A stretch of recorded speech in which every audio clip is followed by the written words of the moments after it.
बिल्लाहि मिनश्शैतानिर्रजीम बिस्मिल्लाहिर्रहमानिर्रहीम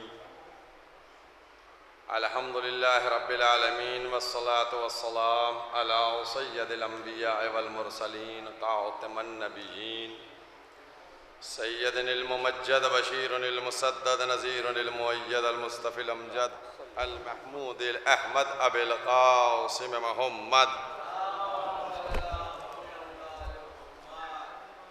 व अहले बैतिही तय्यबीन ताहिरीन अल मासूमीन अल मज़लूमीन अम्मा बाद फ़क़द क़ाल अल्लाह सुब्हानहु तबारक व तआला फ़ी किताबिहिल मुहकम व किताबिहिल मुतक़न व क़ौलुहुल अहसन बिस्मिल्लाहिर रहमानिर रहीम व नुरीदु अन नमुन्ना अलल लज़ीना इस्तज़अफ़ू फ़िल अर्ज़ व नजअलहुम आइम्मतन व नजअलहुमुल वारिसीन व नुमक्किन लहुम फ़िल अर्ज़।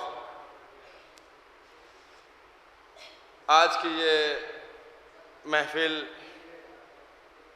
कि जो हमारे 8वें इमाम अली इब्न मूसा रज़ा अलैहिस्सलाम से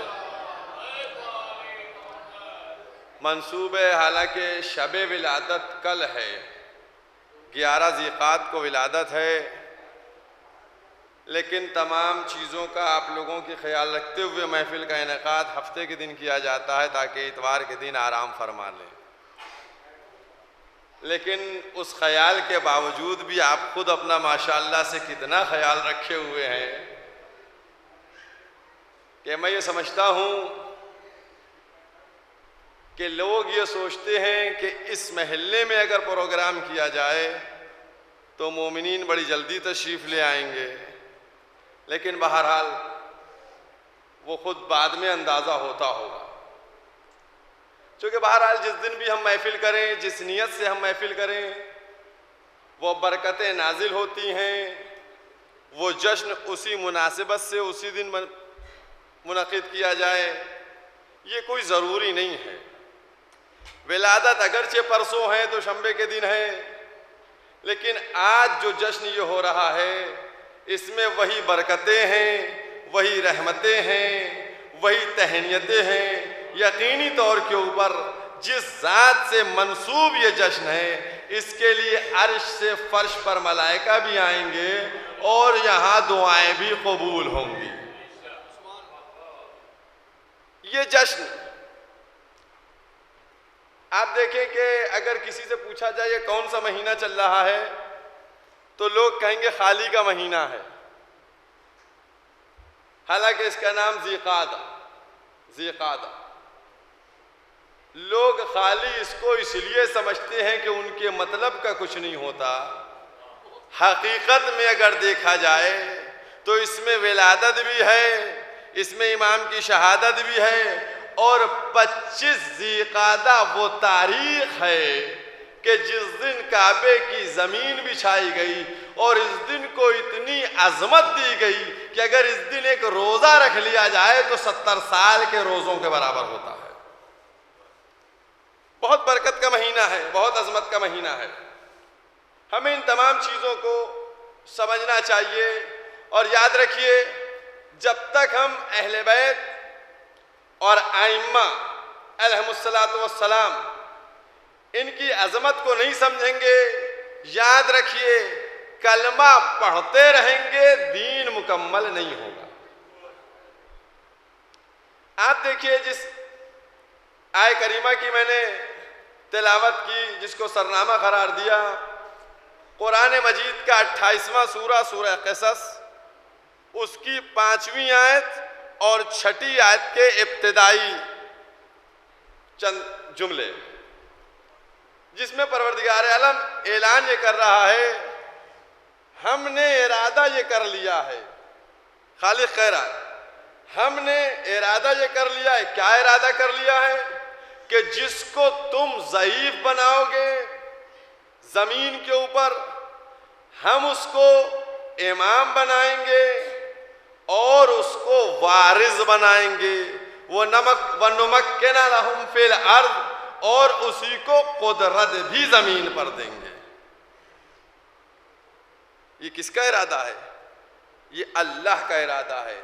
अल्लाह के इरादे को आप समझते हैं? वो जो चाहता है वो हो जाता है।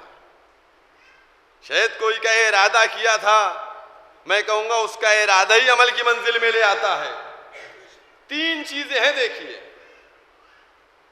इमाम बनाएंगे, वारिस बनाएंगे और उसको जमीन पर कुदरत देंगे, तमकीन देंगे, कंप्लीट अथॉरिटी उसके पास होगी। 3 चीजों से नवाजा गया। दुनिया ये समझती है कि हमने इसको कमजोर बनाया, हमारे पास पावर है। कुदरत ये कहती है तुम जिसको कमजोर बनाओगे उसको हम कुव्वत देंगे, उसको हम इमाम बनाएंगे, उसको हम वारिस बनाएंगे, उसको हम कुदरत अता करेंगे। और आज आप देखिए, एक मरहला आपके सामने बयान कर दूं, और चूंकि आज ही की जश्न से मुताल्लिक है, उस वाक़े को बयान करके फिर इस आयत की तरफ मैं पलटूंगा। वो वाक़या क्या है कि मामून बहुत जबरदस्त तरीके से कहत पड़ गया था, बारिश नहीं हो रही थी, लोग भूखे मरने के गार के ऊपर आ गए थे। आठवें इमाम अली इब्न मूसा रज़ा की खिदमत में तशरीफ ला आए, मामून आया और ये कहा कि इस तरीके से हालात हैं। इमाम ने फरमाया कि इंशाअल्लाह मैं 2 शंबे के दिन तलबे रहमत, तलबे बारिश के लिए मैं आऊँगा। इमाम 2 शंबे के दिन बरामद हुए, ठंडी हवाएं चलीं, बारिश हुई, सबके खेत सारी चीज़ें दुरुस्त हो गईं, चीमी गोइयाँ शुरू हो गईं। जब चीमी गोइयाँ हुई, दरबार में बात आई, इमाम तशरीफ फरमा है, लोगों ने कहना शुरू किया कि ये तो बस इत्तेफाक था, वरना बारिश तो अल्लाह ने की है, और ये सारी चीज़ें मैं डिटेल में नहीं जाना चाह रहा हूँ, बहुत मुख्तसरन। तो वो शख्स कहता क्या है कि अगर आप इतना ही इख्तियार रखते हैं तो जो कालीन पे शेर बना है उसको हुक्म दीजिए कि वो मुझे खा जाए चीर फाड़ करके।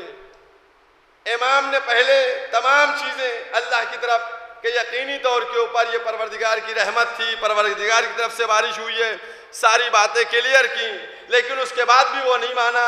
तो इमाम ने कहा अगर तू ये चाहता है कि ये शेर असली शेर हो और तुमको चीर फाड़ करके खा जाए, तो इमाम ने उसकी तरफ मुतवज्जे होकर उसकी ख्वाहिश को पूरा किया, शेर असली हुआ, उसको ख़त्म कर दिया। ये वाक़या मौजूद है, सबके जहनों में मौजूद है। बस यहीं से एक बात है, अगर मैं कहूँ कि अल्लाह ने इनको इमाम बनाया तो शायद कोई खड़ा हो जाए कि हर गली में एक इमाम टहल रहा है, वो भी तो इमाम है, वो भी तो इमाम है, वो भी तो इमाम है।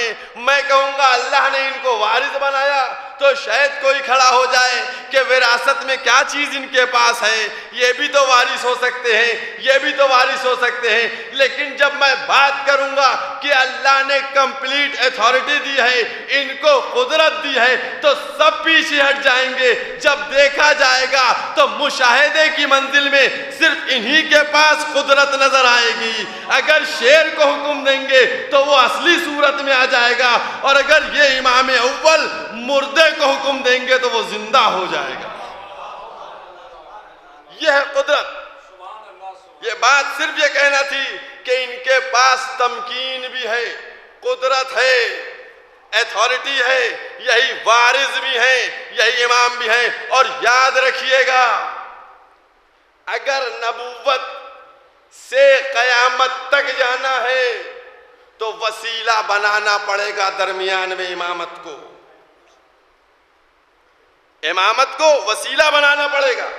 भाई आज आप गौर करके देखिए, हर एक किसी ना किसी को वसीला बनाए हुए है। और मैं आपके सामने हवाला कुरान से दूं, कुरान मजीद का 39वां सूरा, सूरह ज़ुमर, उसकी 3री आयत, उसमें जाकर आप देखें, 39वां सूरा 3री आयत, उसमें वो बुत परस्त जिनसे परवरदिगार आलम जब मुखातब हुआ और उनको रोका तो उन्होंने कहा मा नअबुदुहुम, हम इनकी इबादत नहीं करते हैं, हम इनकी इबादत नहीं करते बुतों की। तो फिर क्या करते हैं? अब ये बुत परस्त कहते हैं हम इनकी इबादत नहीं करते हैं, हम तो इनको अल्लाह से करीब होने का वसीला बनाए हुए हैं। हम इनको अल्लाह से करीब होने का वसीला बनाए हुए हैं, हम इबादत नहीं करते हैं। खालिक़े कायनात ने इनके वसीलों को तुड़वाया, का वसीला इनको न बनाओ। सूरह मायदा कुरान मजीद का 5वां सूरा, आयत का निशान 36 है, उसमें जाकर देखिए परवरदिगार ने क्या कहा, वब्तगू इलैहिल वसीला, तुम वसीले की जुस्तजू करो, वसीले को तलाश करो। परवरदिगार कहना यह चाहता है कि वसीला बनाना तुम्हारे इख्तियार में नहीं है, बल्कि वसीले को तलाश करना तुम्हारा है काम। बात कुछ जहनों से करीब हुई। कुदरत का मिजाज क्या है? कुदरत कहता बनाता सिर्फ मैं हूं। तलाश तुम करो, जुस्तजू तुम करो। तो याद रखो परवरदिगार आलम ने उनके अपने बनाए हुए वसीले तोड़वा दिए, खत्म करवा दिए। तो अब अगर कोई भी कभी भी किसी को कहीं पर वसीला बनाकर पेश करे तो उसके सामने आयत पेश कर दीजिएगा, कहिएगा बनाना तुम्हारा काम नहीं है, बल्कि जुस्तजू करके तलाश करना तुम्हारा काम है। उसको तलाश करो। और यकीनी तौर के ऊपर यह पूरा एक सिलसिला है। यह वसीला है, मैंने क्या कहा, नबूवत से कयामत, नबूवत और कयामत। नबूवत कहां पे है? नबूवत कहां पे है? नबूवत 11 हिजरी में है। 28 सफर 11 हिजरी में नबी दुनिया से चले गए, वहां है नबूवत। और कयामत कहां है? कयामत कहां है? आज तकरीबन 1425 साल तो हो गए, अभी तक तो पता नहीं कहां है। आगे और कहां पे है ये भी नहीं मालूम। तो नबूवत पीछे थी, कयामत आगे है, पता नहीं। इस दरमियान के गैप को जोड़ना है, इसके दरमियान को वसीला बनाना है कि जो तुमको नबूवत से लेकर कयामत से मिलाए। लिहाजा इस गैप को, इस फासले को खत्म करने के लिए किसी ऐसे वसीले को तलाश करो कि जो नबूवत के बाद शुरू हुआ हो और कयामत पे जाकर खत्म हो। जहां नबूवत से शुरू हुआ हो और कयामत पे, तो याद रखो नबूवत ने पहले अपने जाने से पहले ही अपने बाद वाले का ऐलान करके पहचानवाया कि देखो हमारे बाद ये होगा वसी, ये होगा वजीर, ये होगा खलीफा। ये काम नबी का था, वो पहले को पहचानवा गए। लिहाजा कुदरत ने कहा पहले को मोहम्मद तो पहचानवाओ और आखिरी को हम गैब में रख के बतलाएंगे कि जब तक कयामत जाएगी तब तक ये वसीला भी रहेगा, तब तक ये वसीला रहेगा। और याद रखिएगा कि अभी मोहम्मद का वजूद, भाई आज दुनिया बाकी है, भाई जिनके सदक़े में खल्क़ हुई थी वो तो है नहीं मोहम्मद, तो अब क्यों बाकी है? नहीं, मोहम्मद एक नहीं थे, उन मोहम्मदों में का एक मोहम्मद बाकी है जिसके सदक़े में अब तक दुनिया बाकी है। अज़ीज़ान मोहतरम, हमें इसलिए तलाश करना चाहिए, ये वसीला है। और याद रखिएगा कि आज जिन इमाम से मंसूब ये महफिल है, जब ये उस वक्त ईरान पहुंचे और मंजिलों को तय करते हुए नैशापुर पहुंच रहे थे, नैशापुर उस वक्त क्या हालत थी? कम से कम 24,000 लोगों के हाथों में कलम और कागज था और इमाम की सवारी को रोका गया कि मौला एक हदीस बयान कर दीजिए, एक हदीस बयान कर दीजिए। 24,000 लोगों के हाथों में कलम था और कागज और इसरार था मौला से कि मौला एक हदीस बयान कर दीजिए। रावी बयान करते हैं कि एक दफा मौला की सवारी रुकी, पर्दा हटा, मौला ने एक हदीस बयान की। वो हदीस कौन सी थी? वो हदीस वो थी कि जो हदीस कुदसी है, जो अल्लाह से जिब्रील ने सुनी, जिब्रील से रसूल ने सुनी, रसूल से अली ने सुनी, अली से हुसैन ने सुनी, हुसैन से अली इब्न हुसैन ने सुनी, अली इब्न हुसैन से मोहम्मद इब्न अली ने सुनी, मोहम्मद इब्न अली से जाफर इब्न मोहम्मद ने सुनी, जाफर इब्न मोहम्मद से मूसा इब्न मोहम्मद मूसा इब्न मोहम्मद ने, और उसके बाद फिर अली इब्न मूसा रज़ा अलैहिस्सलातु वस्सलाम। जनाबे इमाम अली रज़ा अलैहिस्सलाम इरशाद फरमाते हैं कि मैंने अपने बाप से सुना, उन्होंने अपने बाप से सुना, उन्होंने अपने बाप से सुना, उन्होंने अपने बाप से सुना, उन्होंने अपने बाप से सुना, और उन्होंने रसूल से सुना, और रसूल ने अल्लाह से सुना। क्या सुना? ला इलाहा इल्लल्लाह हिस्नी। ये ला इलाहा इल्लल्लाह क्या है? ला इलाहा इल्लल्लाह ये एक किला है। फमन दखला हिस्नी, जो इसमें दाखिल हो गया, आमिन मिन अज़ाबी, वो अजाब से महफूज हो गया। गौर कीजिएगा, ये हदीस है 8वें इमाम से कि जो हदीस कुदसी है। ला इलाहा इल्लल्लाह एक ऐसा किला है जो इसमें दाखिल हो गया वो अजाब से बच गया। पर्दा पड़ा, इमाम आगे चले, जैसे ही चंद कदम आगे सवारी बढ़ी, फिर सवारी रुकी, फिर उसके बाद पर्दा हटा, फिर इमाम ने एक जुमला कहा, क्या इसमें कुछ शर्तें हैं? इसमें कुछ शर्तें हैं, और उन्हीं शर्तों में की एक शर्त मैं हूं। क्या मतलब हुआ? मतलब यह हुआ कि उलूहियत का इकरार कर लेना ये नजात का सबब नहीं बनेगा जब तक आले मोहम्मद का दामन न थामा जाए। जब आले मोहम्मद का दामन मिल जाएगा तब उलूहियत भी काबिल कबूल बनेगी और रिसालत भी काबिल कबूल बनेगी। ये है अजमत। और याद रखिएगा, बहुत अजीब मराहिल है। हमको विलायत को समझना चाहिए, हमको इमामत को समझना चाहिए, हमको अजमत इमामत को समझना चाहिए। और जब तक हम इन मंजिलों को नहीं समझेंगे, इस मंजिल को आशना नहीं होंगे, याद रखिएगा, तब तक हम इनकी तालीम नहीं समझ पाएंगे। ये 12 इमाम जो हैं, ये 12 इमाम फ़कत इसलिए नहीं है हमारे सामने कि हम इनकी विलादत के मौके के ऊपर महफिल पढ़े करें और उसके बाद हम इनकी शहादत के ऊपर मजलिस करें, बल्कि इन 12 इमामों के ऐसे किरदार को हमारे सामने रखा गया ताकि इनके किरदार को देखकर अपने किरदार में इनके किरदार की झलक लाएं और पहचानवा सकें, मौला हम आपके चाहने वाले हैं, हम आपके मानने वाले हैं, हम आपकी विलायत का इकरार करने वाले हैं। ये है अजमत। लिहाजा हमारे ऊपर लाजिम ये है हम समझें इस मंजिलों को और जानें इन मराहिल को कि जब हम किसी मासूम के जश्न में बैठे, जब हम किसी मासूम से मुताल्लिक़ कोई प्रोग्राम करें तो कोशिश ये करें कि उसकी तालीम क्या है, उसका पैगाम क्या है। जब तक हम पैगाम को नहीं समझेंगे, जब तक हम तालीम को नहीं जानेंगे, याद रखिए अभी शोरा का सिलसिला शुरू होगा।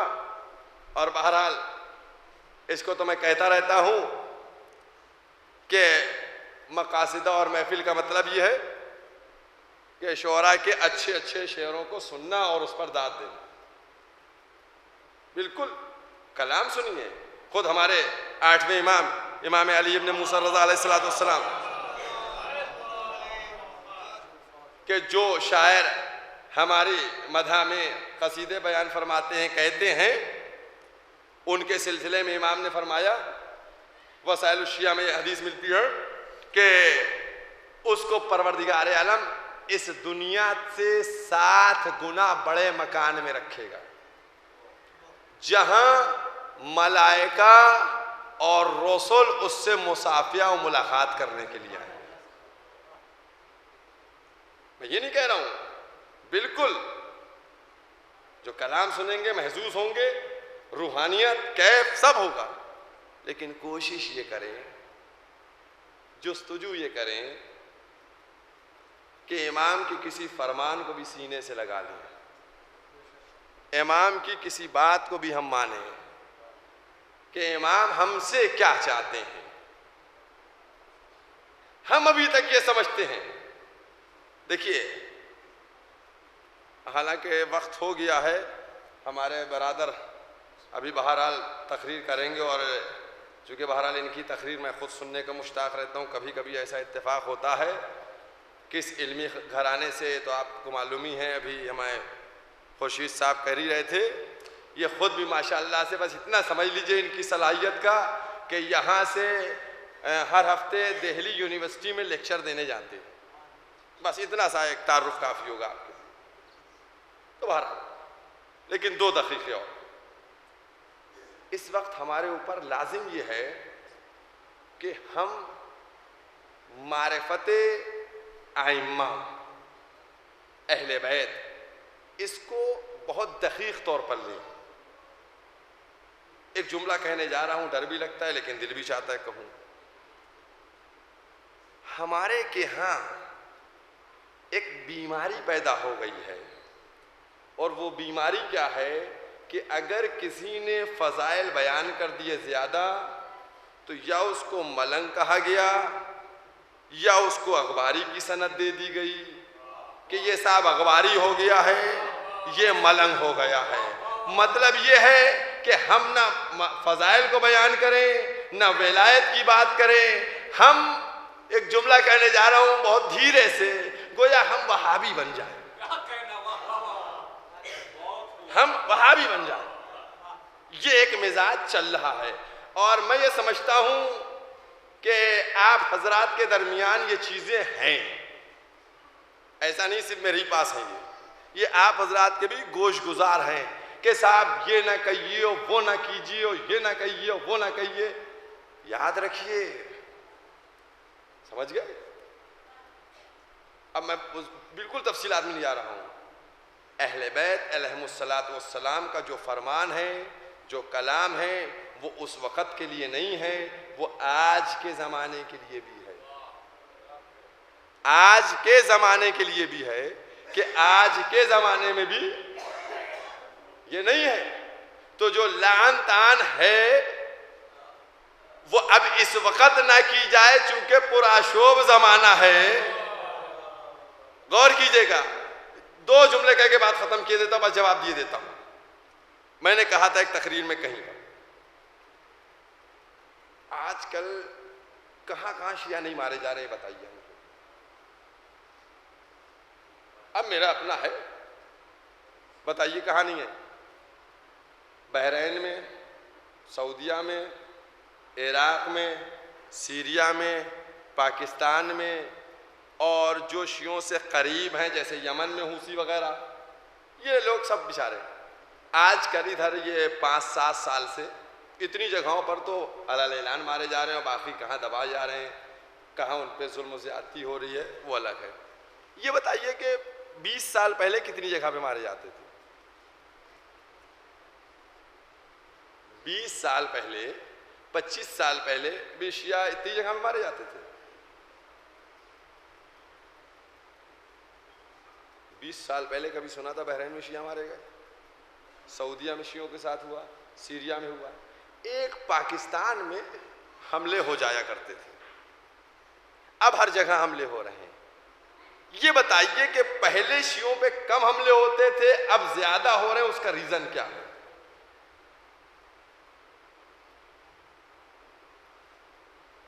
मैंने रखा एक ये आपके सामने, अगर आप गलत कह रहा हूं तो बताइए, अगर सही कह रहा हूं तो भी गौर कीजिए। पहले हमले ज्यादा होते थे या अब हमले ज्यादा हो रहे हैं? अगर पहले हमले ज्यादा होते थे तो अब क्यों कम हुए, और अगर पहले हमले कम होते थे अब ज्यादा हुए तो अब ज्यादा क्यों हुए?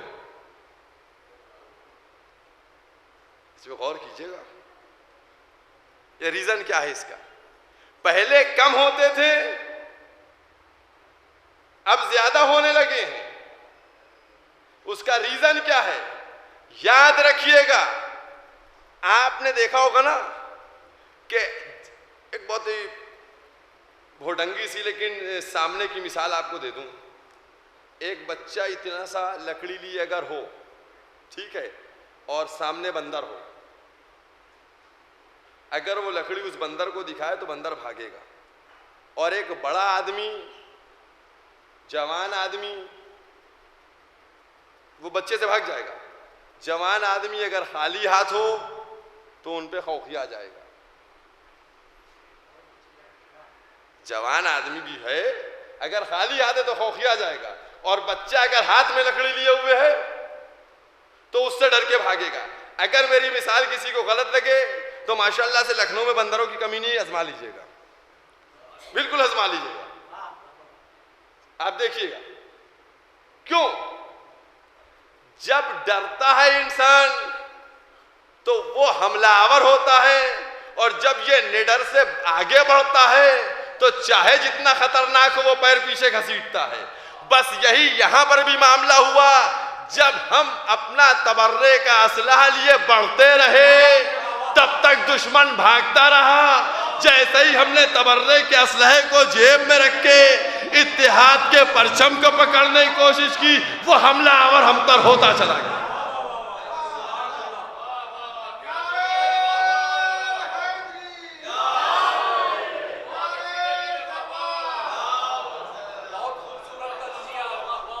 ये मेरा है भैया, हम अपने और किसी का जिम्मेदार नहीं हूं। याद रखिए, जब तक हम अपने कदमों को पीछे घसीटेंगे दुश्मन हमारे सर पे सवार होता चला जाएगा, लेकिन जब हम शमशीर लेके आगे बढ़ेंगे तो फिर वो टिकने वाला नहीं है। बस यही हमारी समझ में आज नजर आ रहा है। ये है वजह। इस दुनिया समझे, इस मराहिल को समझे, खुशामदी न बने, खुशामदी न बने, मौलाई बने, अहले बैत के चाहने वाले बने, अहले बैत के मानने वाले बने। और कोशिश ये करें, बस मैंने अपनी तकरीर खत्म कर दी, सिर्फ एक जुमला है, कोशिश ये करें कि कोई राजी हो या ना हो, मौला राजी हो जाए। बस कोई राजी हो या ना हो, मौला राजी हो जाए। बस यही मेरा जुमला है। इसी को अपने जहनों में महफूज कर लीजिएगा कि मौला राजी हो जाए तभी हम कामयाब हैं। और अगर मौला को राजी नहीं कर पाए तो पूरी जिंदगी तमन्ना करते रहे कि मौला कब्र में आएंगे, जब राजी ना किया तो वो भी नहीं आएंगे। बस चूंकि बहरहाल ये मुबारक मौका है, ये फर्श महफिल है जिसके ऊपर हम बैठे हुए हैं, और हमें बहरहाल अपने इमाम ज़माना की खिदमत में तहनीत पेश करना है, मुबारकबाद पेश करना है। लिहाजा हमारे ऊपर लाजिम यह है कि हम अपने इमाम की खिदमत में तहनीत पेश करें। कैसे तहनीत पेश करें? उसके लिए सलीक़ा ये अपनाएं कि सलावात का ज़र्फ़ बनाएं, उसमें तहनीत रख के भेज दें। जब सलावात पहुँचेगी तो तहनीत भेजें। व आखिर दावान अल्हम्दुलिल्लाहि रब्बिल आलमीन।